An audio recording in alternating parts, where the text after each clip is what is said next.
Tyler Westcott experienced what might have been the worst day of his life. It's not every day your beloved wife of 23 years tells you she's going out with other men, starting tonight. Tyler sat in silence at the kitchen table, his hand wrapped around a glass of Glenfiddich scotch. He held onto it for 10 whole minutes without taking a sip. He just sat there, staring blankly at nothing, his ears ringing with her words and a dull ache thudding in his chest. Tyler knew there wasn't enough Alka-Seltzer in the world to relieve the pain gnawing at his stomach. He'd heard stories of other men's wives suggesting they wanted to date other people, but he always dismissed it as an urban legend, a cautionary tale from somewhere far away. How could a woman believe her loving husband would simply accept her dating other men? How could she be so careless, so selfish with her desires? He couldn't understand it. And it had all started on a Monday, a day that had begun pleasantly. Tyler had a great day at work, leaving around 5 in high spirits. He whistled as he walked through the door, still feeling cheerful. Then he saw his wife, Sarah, sitting at the kitchen table, enjoying a glass of red wine, his favorite whiskey resting nearby. Taking his usual seat, he put down his briefcase, poured himself a generous amount, and settled into his chair. "What's on your mind, Sarah?" Tyler asked, noticing the sly smile she wore. She met his gaze, her grin slightly mischievous. There was something in her eyes that made Tyler shift uncomfortably. "Ty, do you think I've been a good wife and mother all these years?" she asked, her tone unnervingly calm. Tyler furrowed his brow. He had always been thoughtful in his responses, and she could practically see the wheels turning in his head before he replied. "Yes, I believe you have. Do you think I deserve some recognition for it?" she continued, her voice still composed. Tyler paused, considering her words. "Should I be expecting some reward for being a good husband and father?" he finally responded, a hint of irritation creeping in. "Why are you asking me this, Sarah?" "Tyler, tonight I want to go on a date. With someone else," she said, her tone as serene as the calmest morning. Tyler was glad to be seated. He felt bile rise in his throat, and his mind went blank. He struggled to grasp the meaning of her words. Go out on a date? With another man? Sarah looked at him with an expression that made him feel like a naive child. She nodded, as though reading his thoughts. "Yes, with another man, Ty. It's been 24 years since we became exclusive.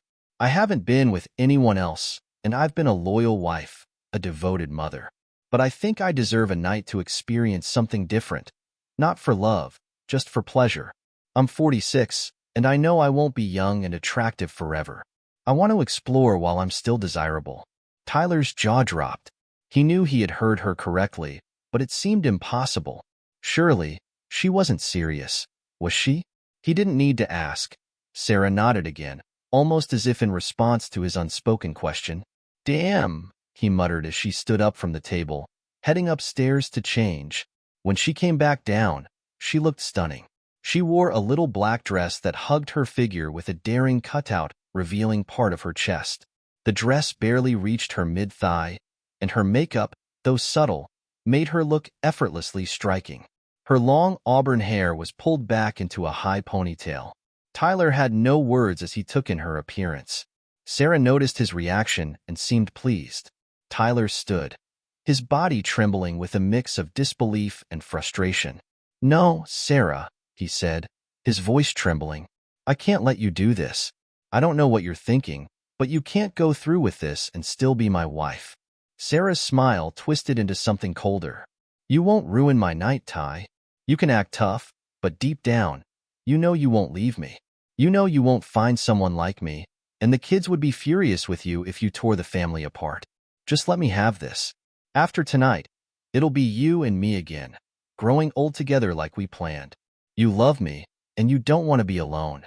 A car horn honked outside. Grabbing her small purse, Sarah moved toward Tyler, trying to kiss him goodbye, but he pulled back, avoiding her touch. For a second, she looked hurt, but then her expression turned to anger. "I'll be back, maybe," she said, stepping out the door.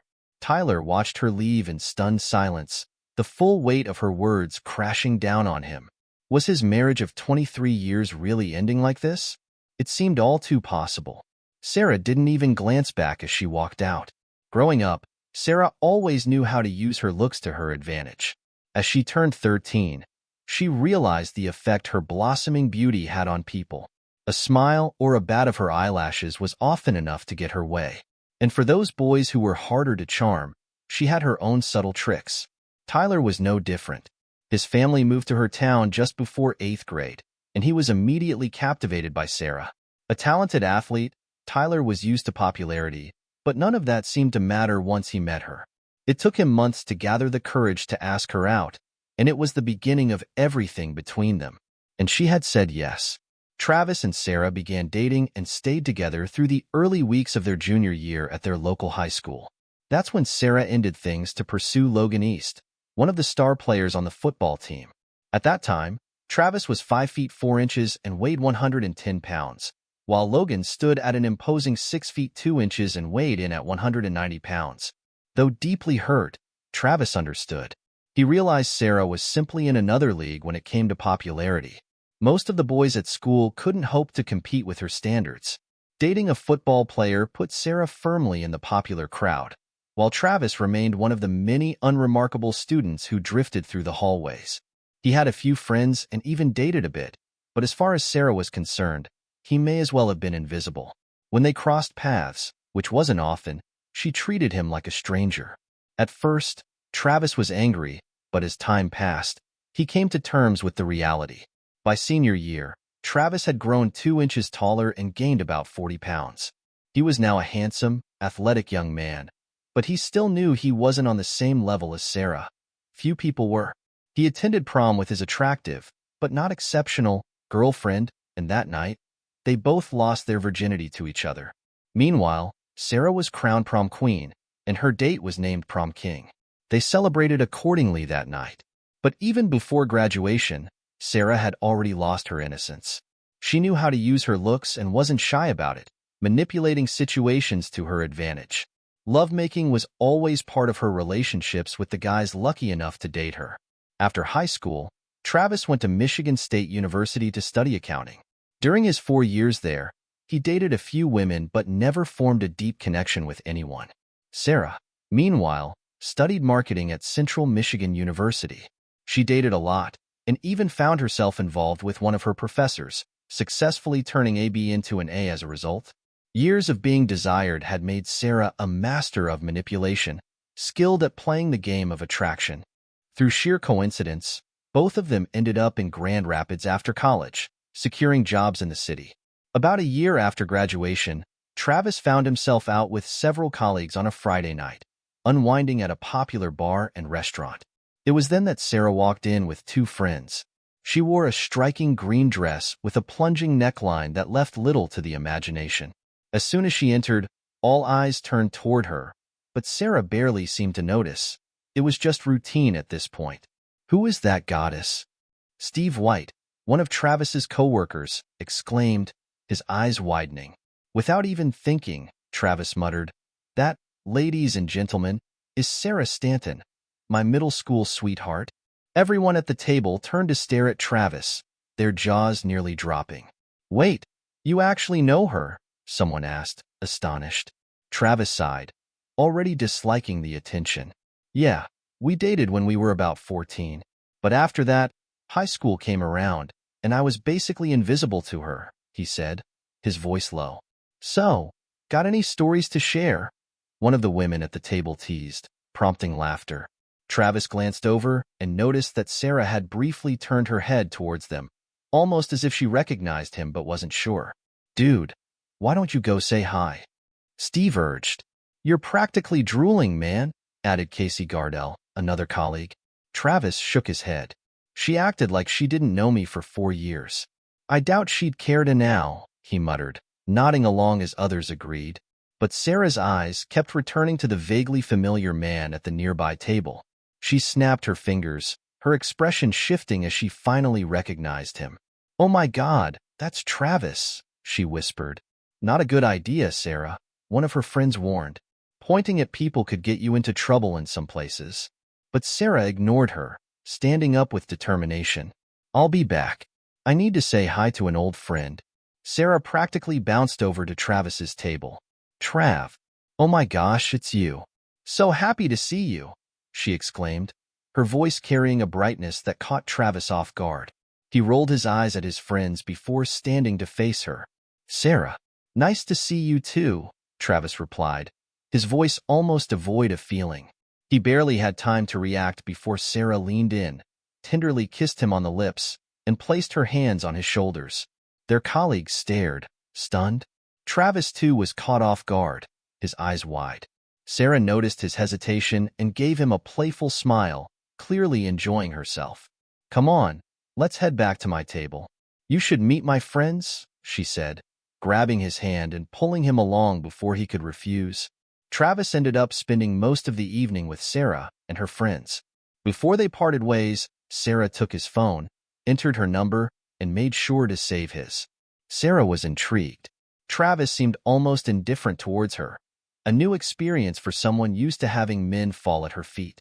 He was polite, but he didn't shower her with attention, focusing instead on chatting with everyone at the table. Though she kissed him a couple more times, he didn't really respond.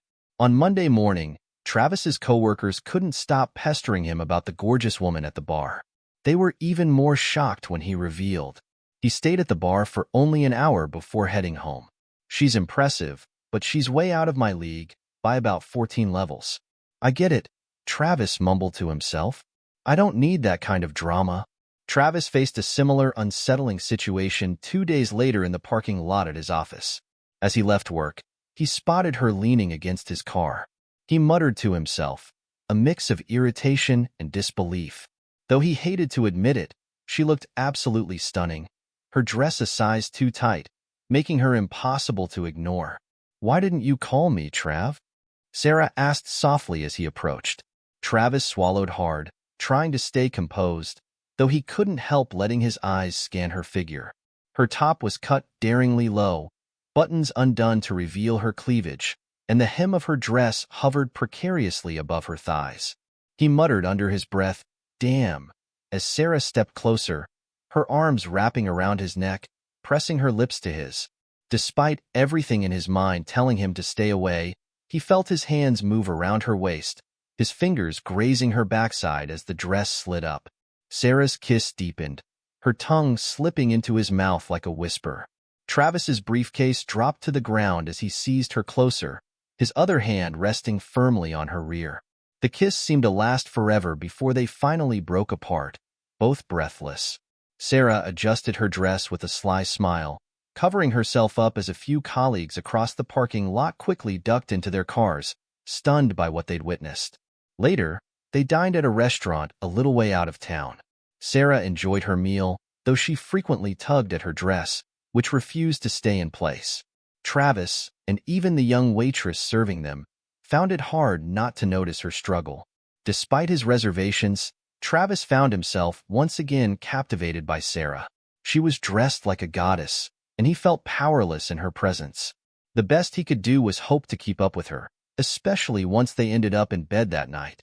"Oh my God," Travis whispered, gazing at the undressed Sarah for the first time in years.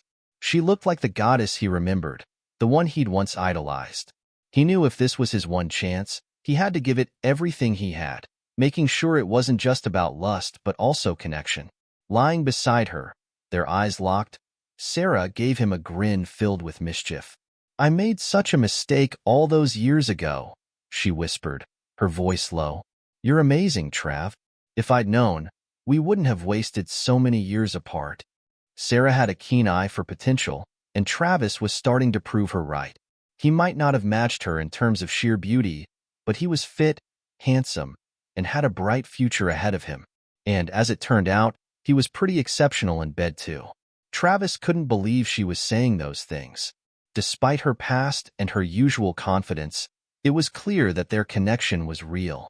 Over time, despite his earlier doubts and the nagging fear that he'd never be enough for her, Travis's relationship with Sarah flourished. She was beautiful, of course she was, but as he spent more time with her, Travis found himself falling for the person behind the beauty. One night, he bought an engagement ring, but before he proposed, he knew they had to talk about one crucial thing. Sitting at the kitchen table, Travis took a deep breath. "Sarah, the past is the past, and I don't hold it against you," he said. But I need clarity about our future. I want us to be exclusive, truly committed to each other from now on. If you're not sure you can do that, I need to know now." Travis placed a small black box on the table between them. Sarah's eyes flicked from his to the box, a spark of surprise in her expression.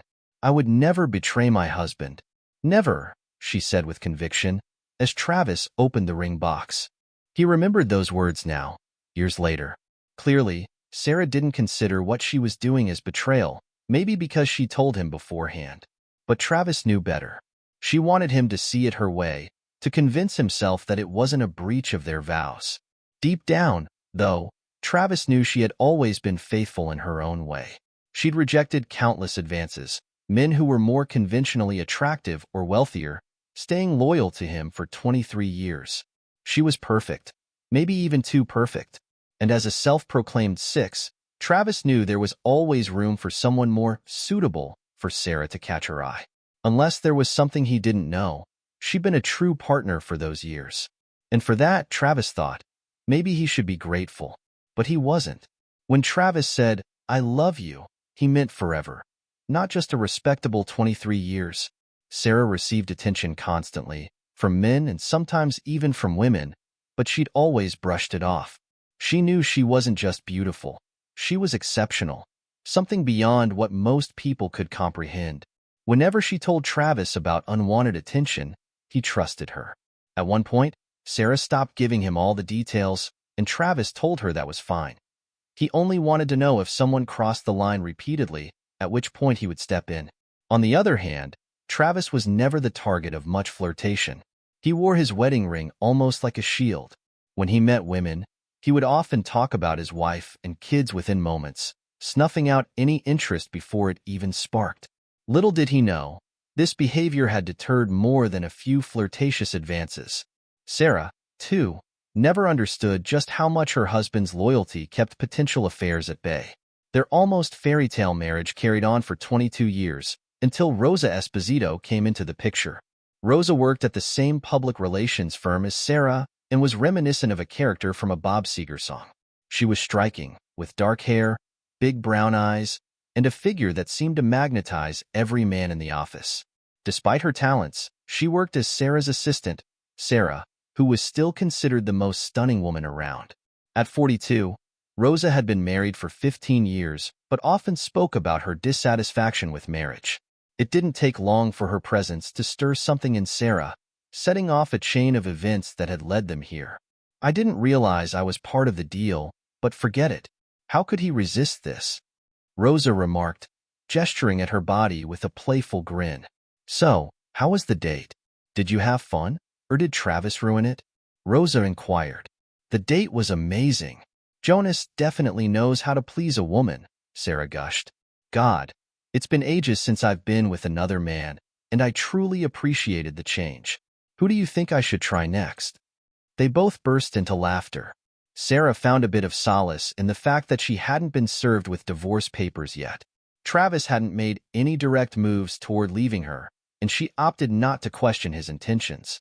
Deep down, Travis wasn't eager to rush into a divorce either. He hoped that Sarah would eventually come to her senses and put a stop to this reckless pursuit of new partners. He believed that forgiveness and moving past her actions were possible, as long as she abandoned her recent behavior. Travis felt a flicker of hope when Sarah skipped a date the following week. Despite their separate sleeping arrangements and the coldness between them, he began to wonder if maybe she had changed her mind. However, that hope was quickly extinguished when the next Friday evening rolled around, and Sarah was once again impeccably dressed, obviously preparing for a night out. "Are you seriously doing this again?" Travis asked sharply. "Is it with the same guy, or is there someone else lined up this week?" "Damn it, Travis. Did you not hear anything I said?" Sarah snapped back. "This isn't about you. It's about me fulfilling my desires before I lose my allure. It doesn't mean I want you any less. I just crave more variety. I get so much attention, and I just want to indulge in it for a while. But I'll always come back to you. What if I don't want you to come back?" Travis replied, his voice cold and controlled. "I won't share you, Sarah. I refuse to stand by while you run off to enjoy yourself. This isn't who I am, And I won't wait around while you sleep with half the men in town. One time, maybe I could stomach, but a second time. It's outright disrespect and betrayal. Spending all night out partying. If that's what you want, we're finished. I refuse to be part of this. Wah, wah, wah, poor Travis, Sarah mocked, wiggling her fingers at him as if to dismiss his feelings. You don't want to lose me. It doesn't have to be all or nothing. Last week, Travis had called his lawyer to prepare divorce papers, hoping he wouldn't need them. He wanted to give Sarah a chance, but now he realized he couldn't stay silent. First, he needed to inform their daughters. When he spoke to them that weekend, neither Jackie, 21, nor Michelle, 19, seemed shocked. Jackie, in particular, had an air of knowing. So, you knew your mother was heading down this path and didn't tell me? Travis said over the phone, a mix of hurt and frustration clear in his voice. Please, Dad, I was in a tough spot either way. One of you would have been hurt no matter what I did, Jackie replied. Plus, it's her body, not yours. If she wants to share it. Stop, Travis interjected, his voice cracking. Don't go on. I get it. She's put you in a difficult position, but don't tell me she can do whatever she wants with her body. We made vows to each other, and those still mean something. Daddy, I'm sorry, Jackie murmured, a note of regret in her voice. When Sarah came in at 2 a.m., Travis was nowhere to be found, though it was an hour earlier than her last outing. She looked more disheveled this time, her hair tangled and her dress slightly wrinkled. Gabriel Esposito had been intense, a powerful man, possibly the strongest partner she'd ever had. By the end of the night, her body ached from his grip, and she anticipated a few bruises. It had been thrilling, and she thought she might see Gabriel again sometime. But when Sarah got to her office on Monday morning, she was shocked to receive divorce papers. She felt embarrassment and disbelief as she stared at the documents, and moments later, she broke down in tears and rushed to the restroom. Rosa found her there shortly after. You should have expected this, Rosa said, her voice almost indifferent. He's trying to hurt you back. Men can be so childish, always seeking revenge. Give him a week alone to stew, and he'll come crawling back. Wiping her tears, Sarah pulled herself together, returned to her desk, and picked up her phone. She called Travis immediately, her hands trembling with frustration. How could you do this to me? In front of everyone at the office, she shouted when he picked up. I know you're hurt, but I deserve better than this, Travis. After 23 years, don't I deserve more than you deciding alone to end our marriage like this? If I wasn't right for you, couldn't we have parted like adults? I don't want civility.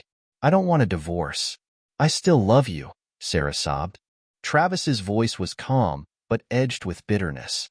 I still love you too. But every time you sleep with someone else, that love fades a little more. My love isn't bottomless like yours. Maybe we were both wrong all along. Despite Travis's firm resistance, Sarah pushed forward with the divorce proceedings.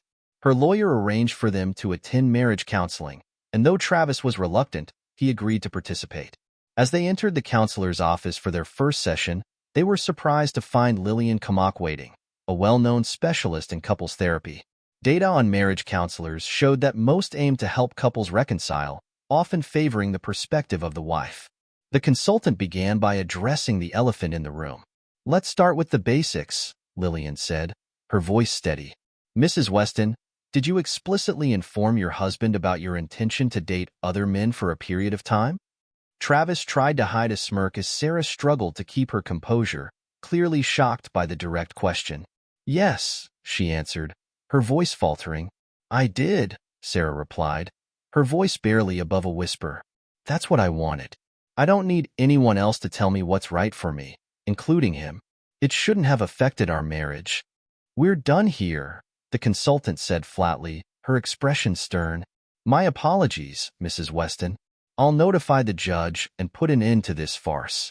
But, Sarah stammered, her face flushed. If you thought, even for a second, that what you did to your husband was acceptable, you were terribly mistaken, Lillian Kamak interjected, her words sharp and unforgiving. You should be ashamed, though it's clear that you aren't. Honestly, you make me sick. For the next month, Sarah bombarded Travis with calls and texts, desperate to talk to him. Meanwhile, he moved into a modest apartment nearby, ignoring her every attempt to reach out. Eventually, she got their daughters involved, urging them to reach out to their father. "Dad, come on. You still love her, right?" Michelle pleaded during one conversation. "If she stopped seeing other guys, would you give her another chance?" "Wait, she's still seeing other guys, even now?" Travis's voice trembled, anger rising in his chest. There was a long silence, and it was all the confirmation he needed. Michelle didn't call again after that. She knew there was nothing more to say. Travis was surprised by how quickly the news of his divorce traveled through his social circles. It wasn't long before whispers reached his workplace, and soon, several women expressed their sympathy, some of them mutual friends of both him and Sarah. He could tell that not all of them were purely compassionate. Rosa Esposito, an old friend of Sarah's, called to check in on Travis. What started as a well-meaning conversation quickly turned into something else, an almost open invitation for emotional support. Travis was shocked. Rosa had never shown interest in him before, and now she was almost flirting. "I'd never go after my friend's husband. That's a line I wouldn't cross," she said, trying to sound coy. "But you're single now, and I think you should know that I've always had a soft spot for you." "Wow, Rosa. I'm surprised. I mean, I'm flattered, but technically, I'm not divorced yet. And I don't want to start anything until that's final. Call me old-fashioned, but I won't cheat," Travis replied, his tone resolute. "That's why I like you, Trav. You're a real Boy Scout," Rosa laughed lightly. Okay, at least promise me this. Once everything's settled, you'll take me out on a date." "Sure, Rosa," Travis agreed, though he added cautiously, "but I don't want this to cause tension with you and Sarah. You two go way back." "I appreciate that," Rosa replied with a smile in her voice. "But you know what they say, opportunities don't wait forever. I don't plan to let this one pass by just because it's unconventional. Maybe I'll give you a call when I'm officially off the leash," Travis joked, his voice softening. Rosa was certainly appealing. An attractive woman with a toned figure and long, jet-black hair that fell to her waist. The idea that she might be interested in him was surprising. It was flattering, but also unnerving. Travis kept his word and called Rosa the day the divorce was finalized. They went to dinner in a jazz club that Saturday. Rosa picked up on his nervousness as soon as they sat down. "I feel like a clueless teenager," Travis admitted, chuckling. "It's been over 26 years since I've gone on a date with anyone other than Sarah." Rosa raised an eyebrow playfully. "Are you telling me that the condom in your wallet is from back in high school?" she teased. "Should I have brought one?" Travis laughed, shaking his head. "Damn, I didn't even think of that. Definitely out of practice." At the end of the night, Rosa leaned in and kissed him, a gentle touch that left them both smiling. Travis promised to call her again soon. Taking off his wedding ring on the day the divorce became final seemed like a minor detail to Travis, but apparently it was a signal to others. Almost immediately, he noticed the way women at the office started acting differently. His ring's absence was like an invitation, something that drew attention and flirty smiles. It was a strange feeling, stepping into this new world. One day, during lunch, he confided in his best friend Robert about the sudden change. "There are so many beautiful women in this office. How did I never notice this before?" Travis said, shaking his head in disbelief. "You were the most loyal husband I've ever seen, Trav," Robert replied, grinning. "You were so wrapped up in Sarah. It's like you had blinders on. I get it, she's gorgeous, but the way you let her call all the shots, maybe that's part of why it ended. She pushed the limits all the time, and you just let it happen. You never showed any interest in anyone else, and you gave off this unavailable forever vibe. Now that you're finally free, it's like people can actually see you." During the first month post-divorce, Travis went on 4 dates, 2 with Rosa. He hadn't slept with any of them. That wasn't his priority. But by the second month, things started to change. He ended up in bed with 2 women, surprising even himself with how quickly his life had shifted. Meanwhile, his daughters were still in touch with Sarah and often heard her boasting. Sarah seemed confident that while she could attract any man effortlessly, their father was struggling to find someone to even spend time with. Jackie and Michelle, feeling sorry for their dad, decided to pay him a surprise visit on a Saturday morning, about 2 months after the divorce. Travis wasn't thrilled about being awakened at 8:36 a.m., especially after having had a long night entertaining a guest. Sonia, a lively 25-year-old, had needed a +1 for a friend's wedding. The evening had gone exceptionally well, and it had ended at Travis's apartment. As Sonia lay asleep in his bed, Travis, wearing only his robe, opened the door to find his daughters standing there, holding bags of breakfast and smiling. "What's going on?" he asked, surprised, as they came inside. "Hey, Dad, can your favorite daughters join you for breakfast?" Jackie chirped, her eyes twinkling as she held up a bag of bagels. After exchanging kisses on the cheek, Travis led them to the kitchen. They were halfway through their bagels when Sonia appeared in the hallway, wearing one of Travis's shirts, partially unbuttoned and nothing else, it seemed. "Oops, sorry, didn't realize we had company," Sonia said casually, pouring herself a mug of coffee. Both Jackie and Michelle turned bright red, their eyes widening as they looked at Sonia. No, Sonia," Travis said quickly, gesturing towards his daughters. "These are my girls, Jackie and Michelle." Sonia smiled, unbothered, as she waved. "Nice to meet you both. Your dads told me all about you." Jackie and Michelle exchanged awkward glances, unsure how to respond, as Sonia took a seat, seemingly oblivious to the tension she'd created. Travis sighed, trying to think of how to salvage the situation. "Dad, we were hoping for some father-daughter time," Michelle said, her voice a bit strained. "Of course, girls. Why don't I make us some fresh coffee?" Travis replied, shooting Sonia a look that said it was time to give them a moment alone. Sonia nodded, taking the hint. "I'll just grab my things and head out," she said with a smile, heading back to the bedroom. Travis could only shrug as his daughters looked at him, the room filled with a mix of discomfort and amusement. "We were just having some breakfast, bagels with salmon," Sonia giggled, her ample chest bouncing slightly, and she brushed against Travis's arm as she settled into a seat beside him. The four of them made small talk until Jackie finally brought up the subject that shifted Travis's mood. "So, Dad, have you talked to Mom at all?" Jackie asked cautiously, her tone more serious. It was the first time in days that Travis felt a pit form in his stomach. Up until then, Sonia's carefree energy had made it almost impossible for him to feel upset, even if she was more than a handful for his 48-year-old self. "I've got to admit, Dad, we thought you might be missing Mom by now," Michelle added, studying her father's reaction. "She says she misses you, but I think she imagined her life would be completely carefree once you moved out. Like, living her best life or something." "Yeah, I know. I always figured I was holding her back," Travis sighed. "But it seems like she's been making up for lost time. I heard she's got company pretty regularly now." He frowned. "You mean she's still seeing other men?" Jackie blurted out. "And I heard from Michelle that sometimes she's entertaining 2 guys at once, and in the same bed you two shared. That's kind of crazy." Sonia giggled while Michelle frowned at her sister's bluntness. "You know, she's not trying to become some sort of legend," Michelle said defensively. Travis looked over at Sonia, who was grinning. "Think about it. How many different guys has she seen since you two split?" Sonia asked, poking fun. "I mean, let's do the math. If it's 2 a month, and it's been 10 months, that's 20 guys. 3 a month? 30. That's a lot." If looks could kill, Travis's daughters would have put Sonia 6 feet under instantly. Sonia just shrugged. "Hey, don't blame me if a woman can't keep her legs closed," she said with a teasing smile. "All right, let's not ruin the morning," Travis interjected, giving all 3 a pointed look. "Sorry," they all muttered at once, their voices sheepish. "So, are you two an item?" Jackie asked Sonia, her voice low and curious. "You really don't look much older than me." "Your dad's a catch," Sonia said, winking.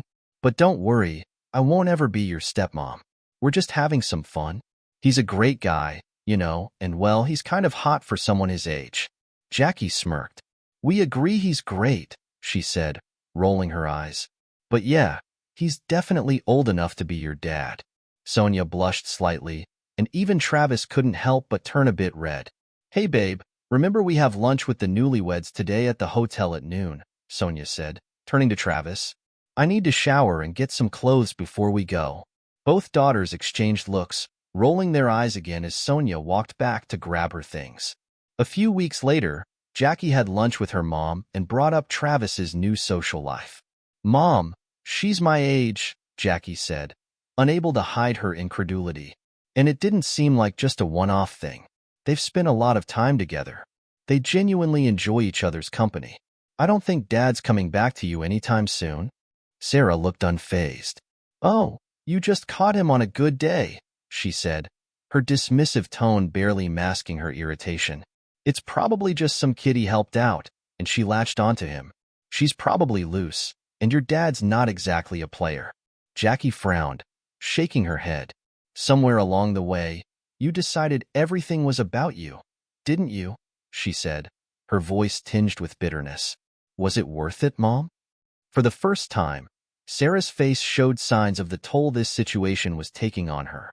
She wasn't about to admit that the casual encounters she'd sought hadn't been anything special, nor could she acknowledge that she'd assumed Travis would spend his days pining over her forever. She had been too wrapped up in herself to see that Travis, an intelligent and stable man, might be very desirable to others. He wasn't just good for middle-aged women. He was attractive to many. She knew Travis had been going out with several women post-divorce, including her old friend Rosa, and now some younger woman the same age as their daughter. Instead of moping at home, he was actively dating, like a single man in his 20s. When she heard Rosa was involved with Travis, she initially dismissed it as pity. But when it happened a second time, she confronted Rosa in private. I thought we were friends, Sarah said, her voice barely containing her anger. You're supposed to have my back. Women need to support each other. Look, Lauren, Rosa replied calmly, her voice unwavering, he didn't hurt you. Travis is a good man. Amazing, actually. He's everything I've ever wanted in a guy, and he deserves to be happy. Why shouldn't I date him? Women are lining up for him. He's prime material, kind, successful, and let's not even mention how great he is in bed. I'd go out with him anytime he asks. How could you just throw away someone like him? Sarah stood there in stunned silence, gaping at her friend.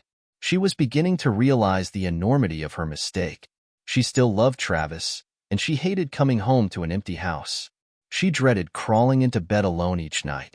On the other side of things, Travis had never imagined his life would take such a turn. The quiet, predictable life he'd once found comfort in was gone. But, to his surprise, he found himself enjoying the change. Work was fulfilling, his social life was vibrant, and he found himself in the company of women of various ages. While he wasn't actively seeking anything long-term, he relished the variety and freedom he now had. There was more to life than being married to a woman who always wanted more. That weekend, Travis went to Chicago for a getaway, attending a Cubs game with Mara Goodling. Mara, a vibrant woman of 60, wore her silver hair streaked with purple in a ponytail beneath her Chicago Cubs cap. Her fitted blue Cubs t-shirt accentuated her figure, while her light blue jeans hugged her curves with surprising ease.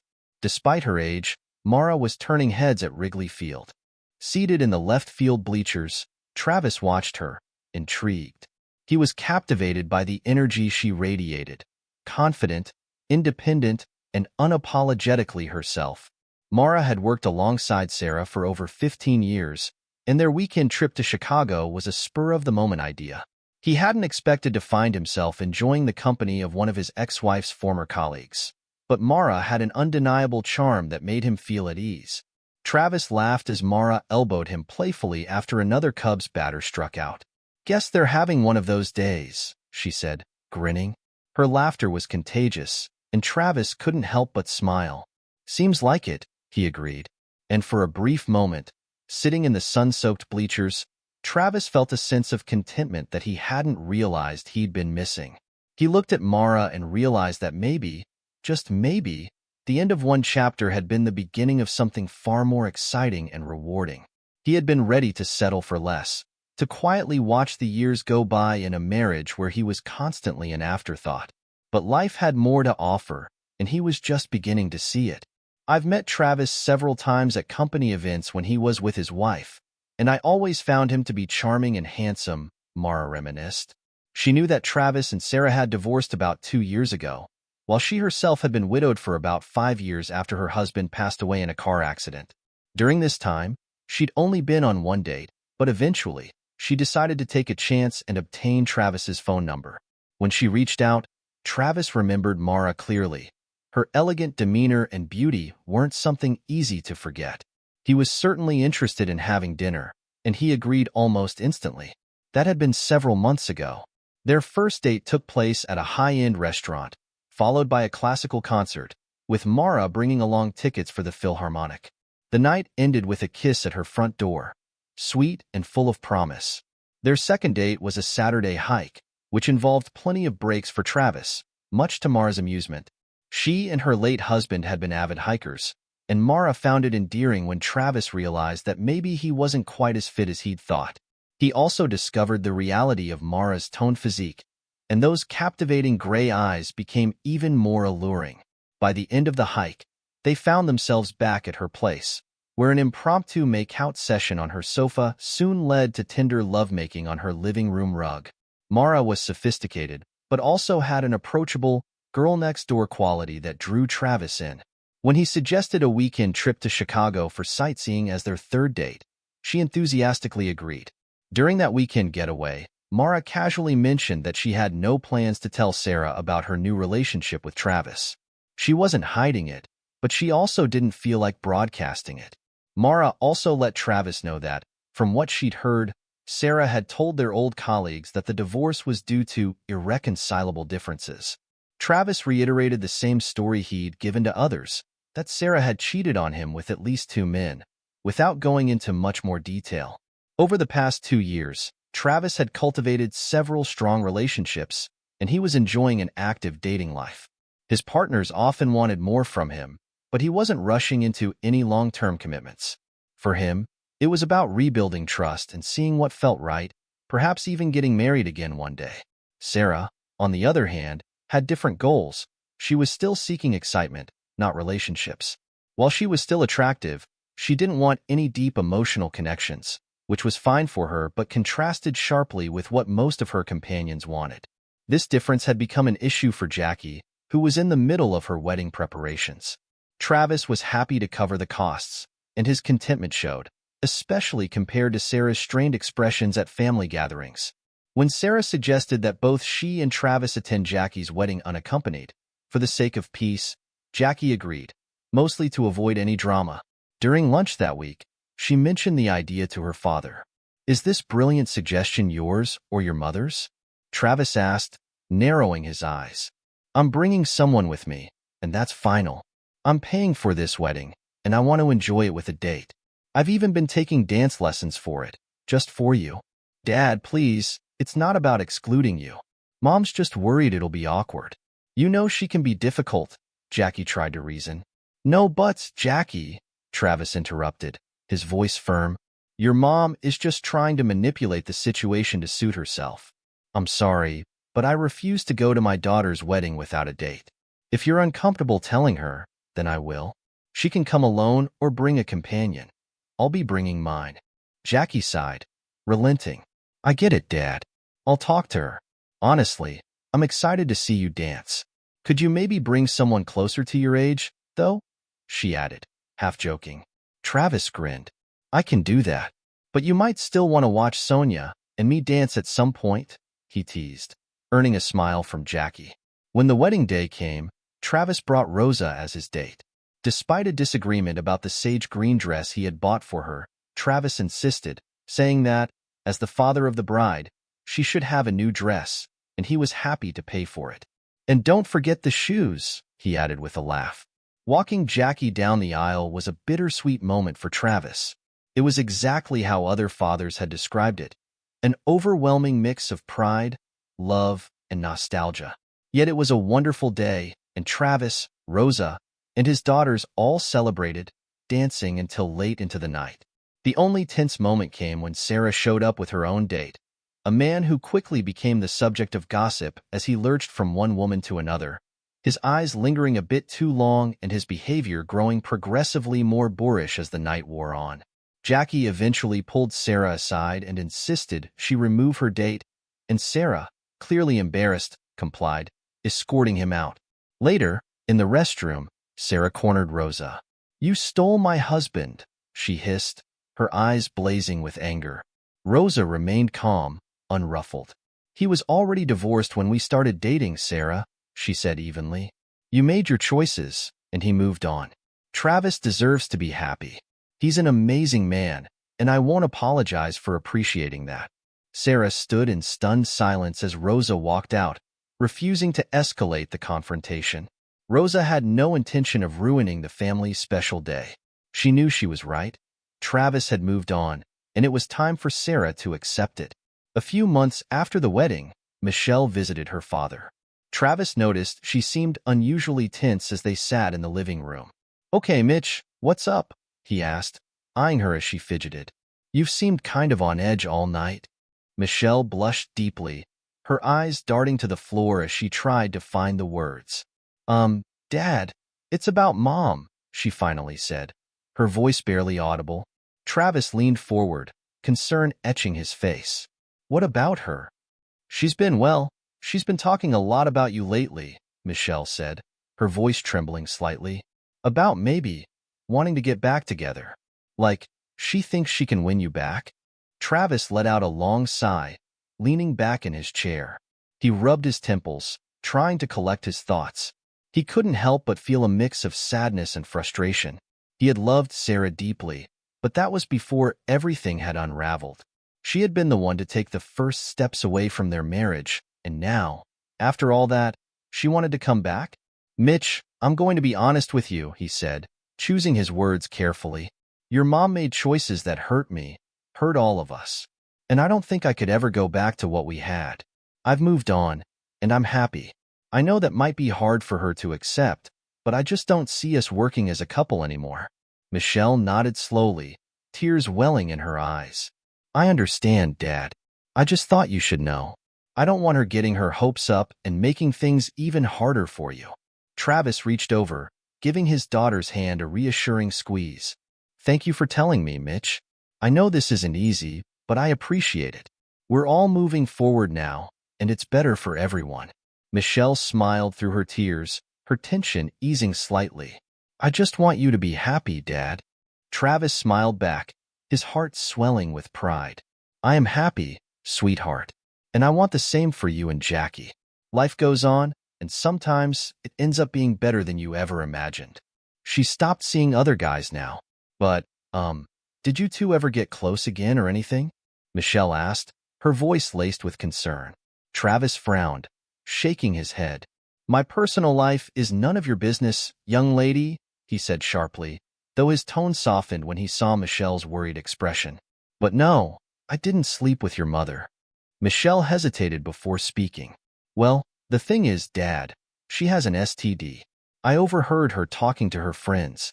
She mentioned having syphilis," Michelle finally disclosed, her voice quiet as she avoided her father's gaze. Travis's face shifted from surprise to sadness. He took a deep breath, trying to process the news. "I guess you're telling me because you're worried about my health," he said, sighing.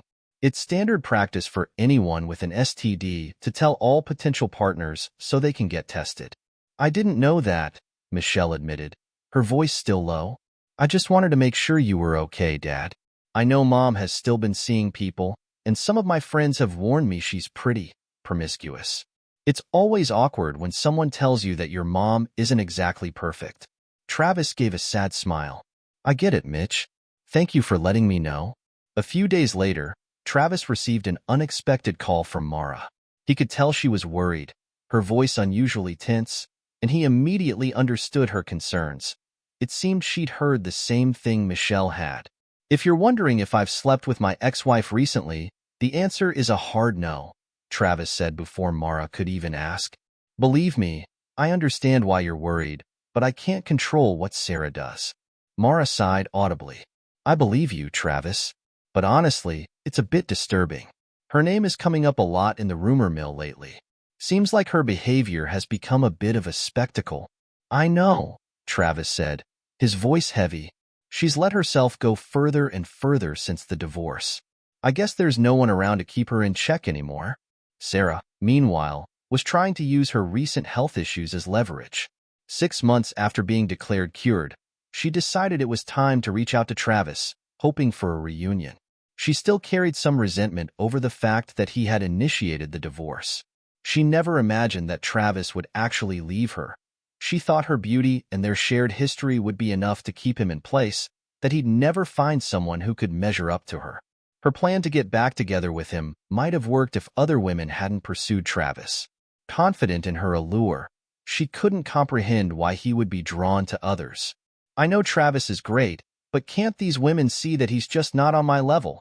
She complained to Rosa one evening over margaritas as they waited for their dates to arrive. Rosa shrugged. People surprise you, Sarah. You underestimated him. He's deeper than you gave him credit for, she said, her tone more thoughtful than usual. Sarah had expected Travis to wallow in misery after she'd given him her ultimatum, but the opposite had happened. Not only had his love life rivaled hers, but he also seemed genuinely content, something Sarah couldn't admit for herself. Travis had found emotional fulfillment, while Sarah had found herself stuck within a tight, superficial circle. After her STD scare, her dating life slowed significantly, and it became clear that her prospects were limited. Perhaps it was time to reunite with Travis, she mused. She picked up the phone, dialing his number, a number she'd gotten from one of their daughters. She wasn't forbidden from having it, but it was clear Travis didn't see the need for them to be in direct contact anymore. "Hi, Trev," she said, trying her best to sound sweet and upbeat. "I think it's time we talked." "I thought we agreed not to talk until Michelle got married," Travis replied flatly.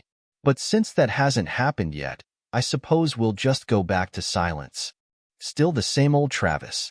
Still denying that you love me," Sarah persisted. "Deep down, I know you do. You know you want me back." "Still the same old Sarah," Travis retorted. "You still think everything revolves around you." Sarah sighed. "Look, Travis, I know you're still angry, but I do love you. Maybe I should have cheated in secret, like most people do. But I didn't want to be deceitful," she admitted. "It was still cheating, Sarah. Telling me about it first doesn't make it less real. You did it because you thought I'd never leave. Did you think so little of me?" Travis asked, his voice laced with bitterness. Sarah hesitated. "I know I'm a 10, hell, a 12, but beyond that, I am more than just my looks. You know I still care about you." Travis let out a sad chuckle. "That's just it, Sarah. You think your beauty is enough to make people stay. But I don't need to live in anyone's shadow. The past 2 years have shown me I'm more than just the husband of a beautiful woman. Other women value what I have to offer and are willing to reciprocate emotionally. My recent years have been great.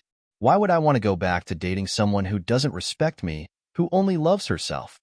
"Loved, past tense," he added, before hanging up.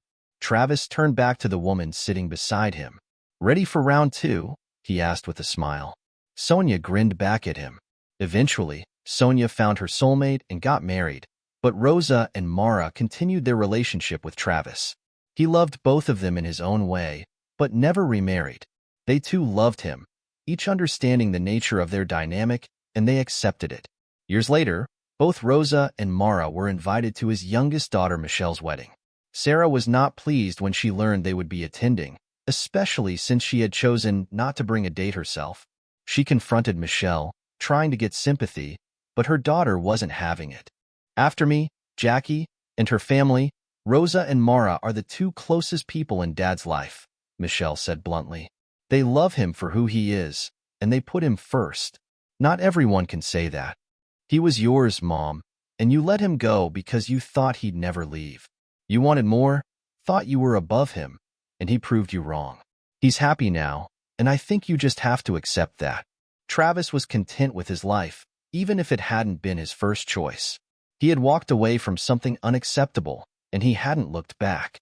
Sarah's life, by contrast, was filled with short-term relationships, men who came and went, none of whom offered her the commitment or stability she craved.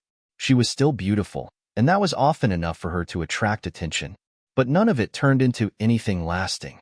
As she reflected on her choices, Sarah felt a pang of regret. She should have never told Travis she was leaving him, at least, not in the way she had. She couldn't understand how she had misjudged things so badly. She was a 12 out of 10, after all, and he was only a 6. It shouldn't have ended like this, but it had, and there was no turning back.